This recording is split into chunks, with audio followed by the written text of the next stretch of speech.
everyone, welcome back to Mamta Nepal tutorial. And guys, in this video we're going to start a new chapter, which is chapter number 1st of class 10th, and the name of the chapter is chemical reaction and equation. What is a chemical reaction?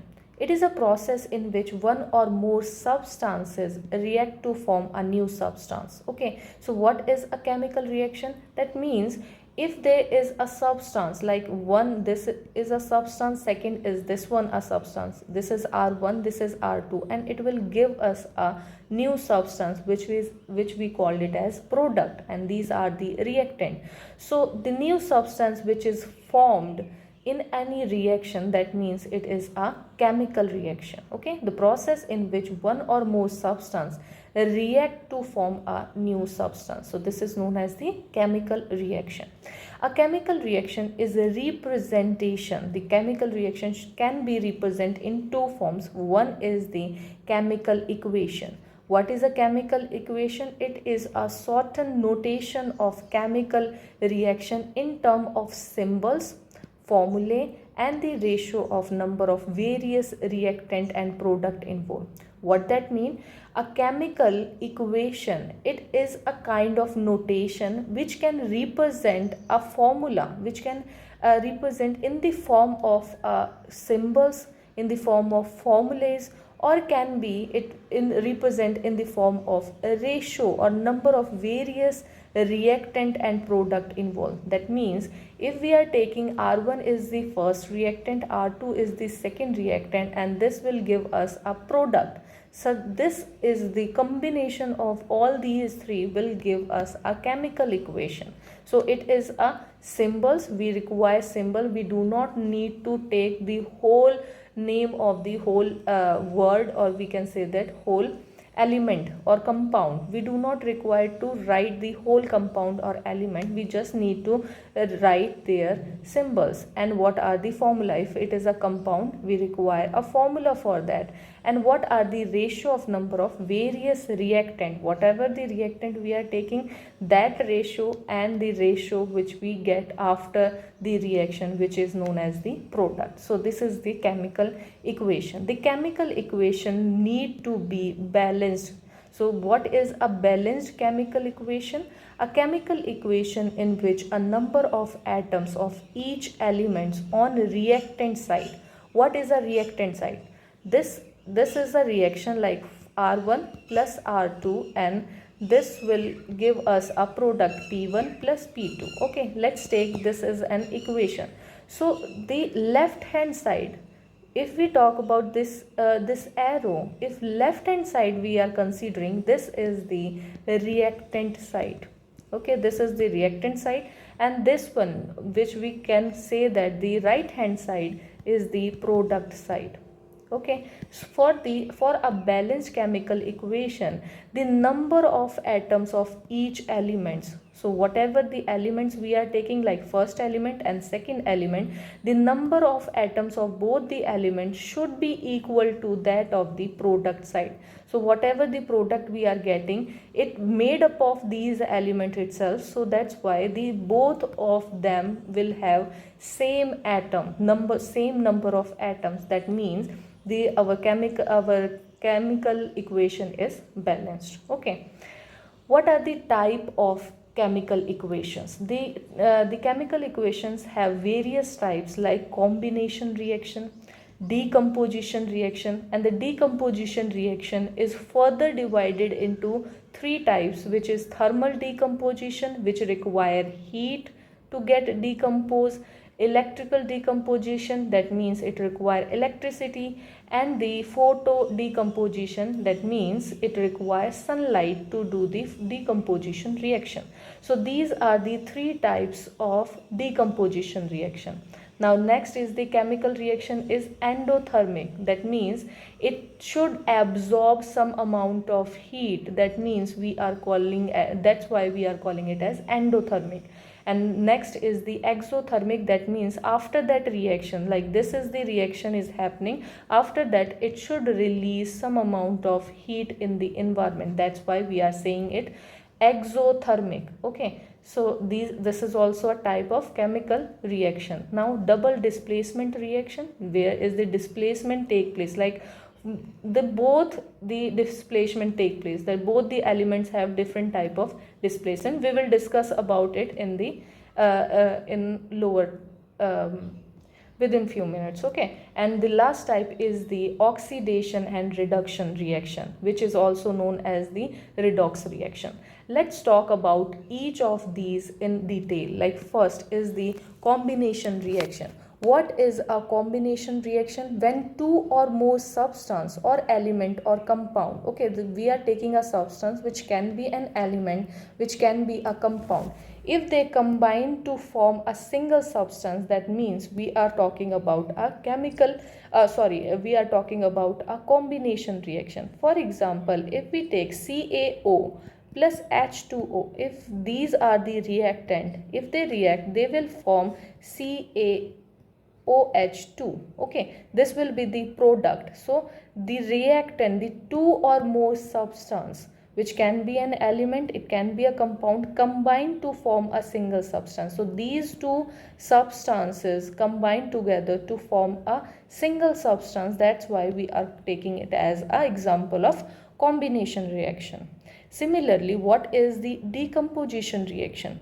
A breaking down of a single component into two or more simpler substance. So what is breaking down? Here we are combining two elements, we are combining them together and form a new substance.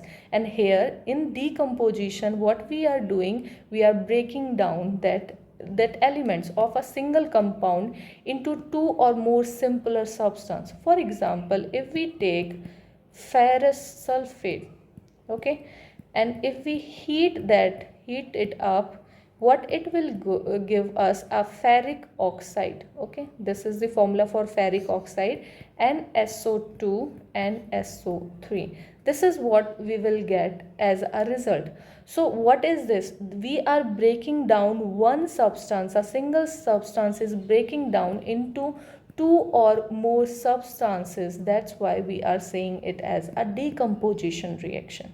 Okay, what are the decomposition reaction are further divided into some other forms, like thermal decomposition. What is this?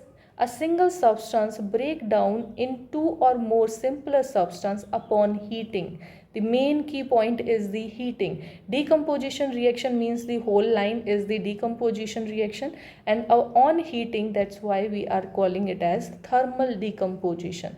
Like normally CaCO3, which is calcium carbonate, if we heat that calcium carbonate, what we get? We get calcium oxide plus carbon dioxide. Okay, this is the reaction. So what, on heating we are decomposing the single substance into two substance. That's why we are calling it as decomposition, and because of heat we are saying it as a thermal decomposition.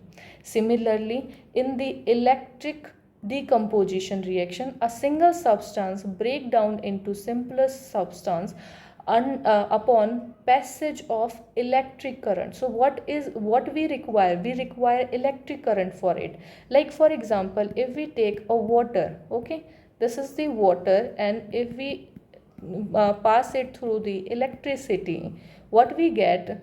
Two molecule of hydrogen plus oxygen. So this is what a single substance is converting into two substance, or we can say that a single substance is breaking down into two substance in the presence of the electricity. That's why this is known as the electric decomposition reaction. Okay, what are the photo decomposition reaction? With the name of the word, we can say the photo means light, so we require light in this reaction. Okay, a single substance break down into simpler substance in presence of sunlight. So the natural source of light is the sunlight. So as we take AgCl, if we put it in the sunlight, what we get? We get two molecule of Ag. Okay, balance the equation, plus Cl2. So this will be our reaction. The single substance are breaking into two substances in the presence of sunlight. So we are using a photo, which is a light. That's why we are calling it as a photo decomposition reaction.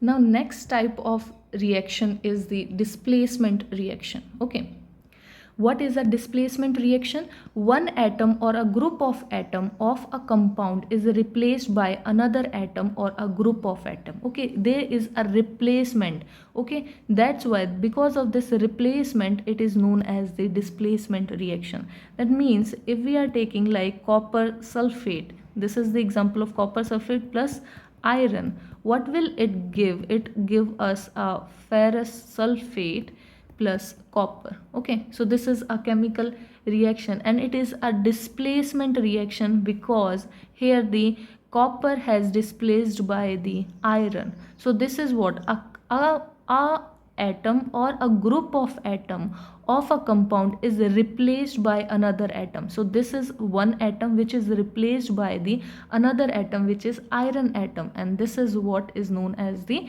displacement reaction.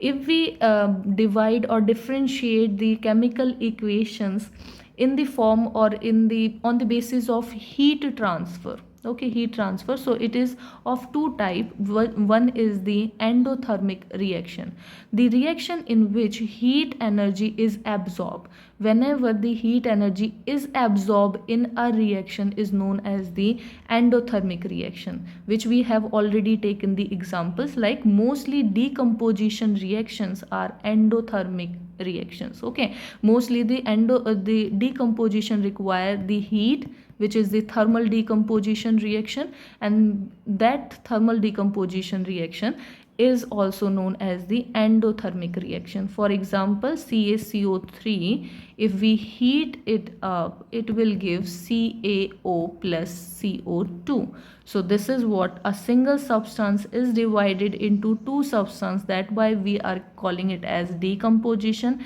and it require heat energy. So heat energy is absorbed by the substance, that's why we are calling it as the endothermic reaction. Okay, on the basis of heat transfer we also take the chemical reaction as a exothermic reaction also. What is the exothermic? A reaction in which heat energy is replaced along with the released along with the formation of product. Okay, here what is happening in the above we are absorbing the heat energy, and here we are releasing the heat energy in the surrounding. So any reaction which help us to release the heat energy in the surrounding are considered in the exothermic reaction. Okay, for example, if we take CH4 plus 2 molecule of oxygen, it will give us carbon dioxide plus 2 molecule of water plus heat energy. Okay, and that heat energy can be liberated or released in the surrounding. Okay, so because this reaction is releasing heat out of it, that's why we are calling it as the exothermic reaction.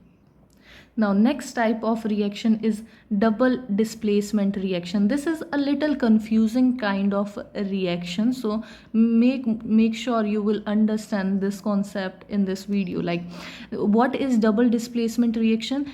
Two reacting compound exchange their corresponding ions and form two new compound. So here how many reactants are we are using? Two reactants are there and they are forming a two new compounds. Okay, the product is also two and the reactants are also two. What is this? Like, for example, if we take the silver nitrate, okay, silver nitrate plus sodium chloride, if we take this is an example. So what it do, the silver chloride will form here, the silver chloride will form and sodium nitrate will form. Okay, sodium nitrate. So what is happening here? The silver nitrate is now converted into silver chloride, and here the sodium chloride is now converted into sodium nitrate. So two reactant are used, and two reactant they exchange their corresponding ions and they form a two new compounds. That's why we are calling it as a double displacement reaction. And whenever, like the AgCl, which is silver chloride, it will form PPT, a white color PPT, and this PPT is the precipitation reaction, a reaction that produce precipitate, that means a substance which cannot dissolve in that solvent, and that will settle down in the base of the container. That is the PPT. Okay, that is precipitate. So the insoluble salt is called the precipitation reaction. Okay. Now next is the oxidation and reduction reaction, which is also known as the redox reaction.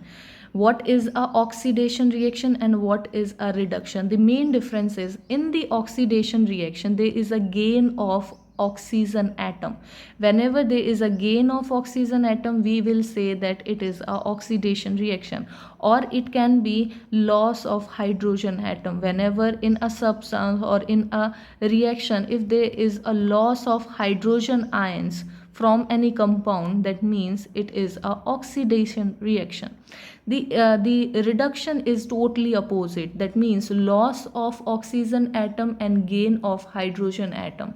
Whatever these mostly they perform in a vice versa process. That means they are performing in a same reaction. The reaction in which one object or one substance will be oxidized and one substance will be reduced. Okay. So in the effect, what is the effect of oxidation in our daily life or in our everyday life? Like first is the corrosion, which is the very important for exam point of view. What is corrosion? And second is the rancidity. Okay, what is this? Like in the, if we are taking the metals, so metal usually they got corrode.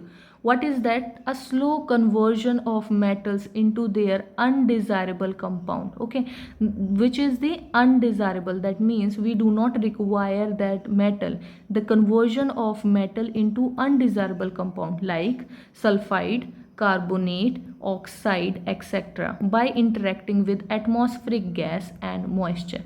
Whenever this is a iron, maybe just let's take an example. This is a iron bar, and if we place it in the outside of our house, and there is raining also. Okay, so because of that moisture of that rain and because of the atmospheric gas he is getting, they both react together, and what it do, it will cause the corrosion and the rusting will take place on the iron. Like what is the formula for it?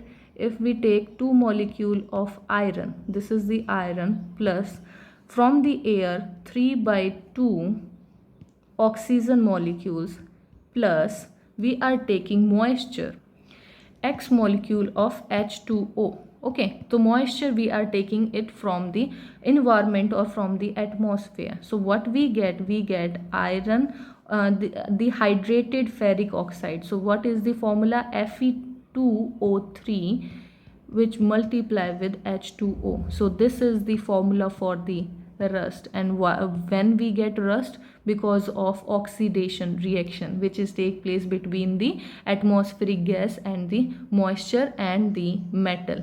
Okay, what is the rancidity? Like you must have feel like or experience like sometime our food get spoiled. Why? Because of the oxidation of oil or fat in food result in bad taste and smell. Okay, so that's bad smell and bad taste because of that, because our food is getting oxidized, and that is known as the rancidity. The method of prevention of the rancidity, what we can do, we can add some antioxidant to the food, so that antioxidant will protect our food to get rancidity or get oxidized. Okay, vacuum packing is also can be used. Like vacuum packing, normally whatever we used to eat, we all those packing has the vacuum packing nowadays. We can see them. Now next is the replacing air by the nitrogen. If we are taking a packet of chips, Okay, so what we see, like it is it filled with lots of air into it. That is not air, that is nitrogen, because it is non-reactive and it will not react with our food particle which is chips and into it. Okay, or refrigeration of the food substance. Okay, whatever food stuff we have, we can refrigerate it or we can put it in the refrigerator so that we can prevent the oxidation into that food particle, which is the rancidity.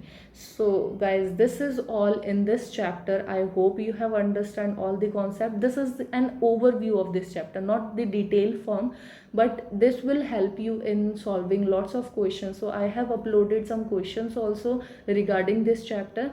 If you are able to solve them, that is very good. And if you are not able to solve those questions, please just give a reading of a first chapter or this chapter reading from the NCERT, and you will definitely able to perform or clear all those questions. Okay, so thank you guys for watching this video. If you like my videos, please give me a thumbs up and subscribe my channel.